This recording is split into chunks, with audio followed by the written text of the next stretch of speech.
owner, Dylan Collins, has always got a good nose for what's going on in the children's technology space. He's here today to talk about SuperAwesome, which, among other things, sends children a mystery package of desirable products. Welcome to Tech Sessions, and welcome to Dylan Collins. He's the CEO of Box of Awesome, or SuperAwesome. SuperAwesome. Yeah, you keep changing the name, Dylan. So now SuperAwesome. Okay, tell us a bit about SuperAwesome and. Well, SuperAwesome is now the biggest kids discovery platform in the UK. So we reach about 8 million kids a month through our digital and physical discovery channels. So we've got a big ad network. We've got a set of physical discovery boxes called Box of Awesome and Box of OMG, which is what we were originally called. And we've also just announced a mobile ad network as well for kids content creators. Discovery box sounds like something from Alice in Wonderland or something. How does that actually work? Well, we like to engender that sense of surreality. Yeah, well, there you go. So the boxes are free boxes that kids get every couple of months. They're filled with between 5 and 7 items from some of our brand partners. So things like books, collectible toys, stickers, new products that are just coming into the market. It's a way for kids to get their hands on new things and give feedback to the brands, and for the brands it's a way to get direct feedback from the kids. In marketing directly to kids, have parents responded well to that, or is there a little bit of sort of suspicion? No, we're very transparent about it. We sort of say, look, this is the point of the boxes. The brands, the companies are looking to get your feedback. It's completely free. If you give the feedback or if you answer the questions on the products, we'll get you another box. So we're very open about how it works. Parents are quite happy because it is free and we are very open about the process. So early days, but you're imagining this is going to make you some big money again? Well, it's been growing very, very fast. I think our biggest challenge has been keeping up with demand. So, we've gone from shipping, just on the discovery box side, from shipping about 1,000 a month to shipping about 15,000 boxes a month. We're now at about 8 million kids a month through our network across all of the various channels. And where are those kids based? This is all in the UK. Right. So we're based here in London. 8 million kids just in the UK? Yeah, we've got a pretty wide reach. Well, if you consider the networks that we have across all the various sites, it sort of stacks up. We were surprised when we counted the numbers too. Wow. Okay, so what led you Hence, to... SuperAwesome. Oh, right, okay. What led you to this project then? What have you worked on in the past? Tell us a bit about what's on the CV. What's on the CV? I must do that one day. So I've built a few video games companies over the years. Demonware, which built all the multiplayer tech for Xbox and PlayStation 3. Jolt Online, which was a big social game studio over here. I've invested in a few other technology companies and kids media companies as well, like Fight My Monster. I sit on the board of Brown Bag Films, who are the biggest animation studio for kids in Europe.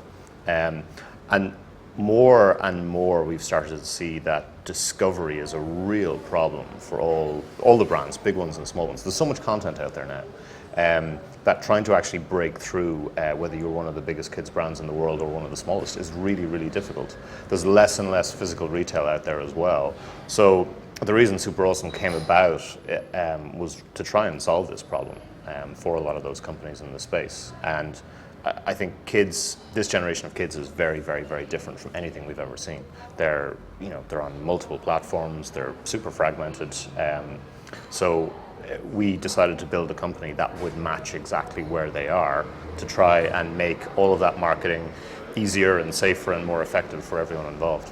It's interesting that what you're trying to do with SuperAwesome, I think some social networking companies were trying to get to the same point perhaps, where they had a product and a network that reached out to that many kids, and you're perhaps getting to the same end goal through a different route. Would you say that's fair? Are you comparing this to a social network? Well, not directly, but I think to a degree. Fundamentally, we work with most of the big kids brands to try and help them communicate better and safely. This is kind of one of the more important points. I think if you aggregate everything that we're doing, the net effect is probably not a million miles away from that. But the reality is that we have to operate in fairly radically different channels. It's not, it is not a single website, because kids just aren't that linear. Kids are everywhere. Well, that's kind of some insurance against the fickleness of children and young people online. Absolutely. I mean, and that's why we've got the physical discovery boxes. It's why we've got our ad network. It's why we're on mobile as well. Kids are, if you look at the things like Snapchat and Your Turn and stuff like that, the services and apps that kids are jumping on are getting more and more transient. So they are literally hopping around from one thing to another. So you have to be in multiple places. It seems to be one way to try and combat that fickleness and that transience of services online by representing them physically in some form. And we have interviewed Alice Taylor at Makey Lab. It's obviously a physical product, and Moshi's had great success merchandising in the real world with physical stuff, their products. There's an interesting thread there about physical value, I suppose. There really is, and if you look at Activision's success with Skylanders and what Disney are doing with Disney Infinity, I think everyone is realizing that you can't just be physical and you can't just be digital. There is a huge opportunity if you can bridge those two pieces, which Michael and Alice have done really, really well. There's a massive opportunity there. Physical is the new digital. Physical is the new digital. I'm going to use that. Oh, there you go. You can have it for free. Thank you. So, beyond what you're doing at SuperAwesome, what's exciting you in the technology space more broadly? Putting me on the spot now by asking me that. Yeah. I think that the Google Glass stuff is genuinely interesting, even though it looks a bit, a little bit invasive, perhaps. I think as a platform, it's going to be a little bit invasive. I don't know. We all have our standards on this stuff, right? Yeah. I do think. I mean, what we're looking at is version 0.1 right now. I think there's, from entertainment, gaming, almost every content perspective, I really do think there's going to be some interesting stuff there. I think 3D printing is really interesting as an area. I think what Alice is doing with Makey is absolutely awesome. But I think, and again, this is sort of the work-lived thing.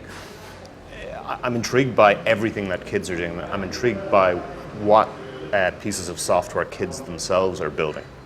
And you look around and you see all the 10 and 11 and 12-year-old developers. And these are kids around Europe, and Jordan Casey and lots more like him. They're building games, they're building software. That whole trend to me is absolutely fascinating, because they are going to disrupt the market in ways that we can't even imagine right now. Very exciting. I believe that children are our future. Yes. Yes. Thank you, Dylan Collins. Thanks for having me.